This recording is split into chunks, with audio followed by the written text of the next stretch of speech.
నేను గత 20 సంవత్సరాల నుంచి 22 సంవత్సరాల నుంచి సాంచలే చేస్తున్నాను.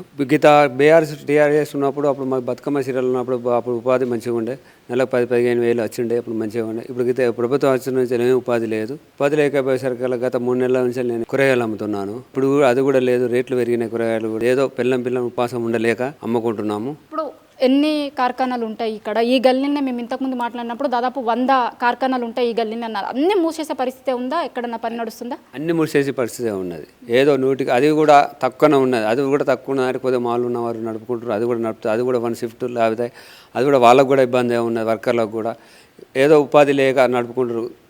కూలి తక్కువ ఉన్నా ఏది చేసినా అది నడుపుకుంటారు కాబట్టి నడుస్తుంది వాళ్ళకు కూడా. అది చాలామంది అన్ని ఉపాధులు చూసుకుంటారు.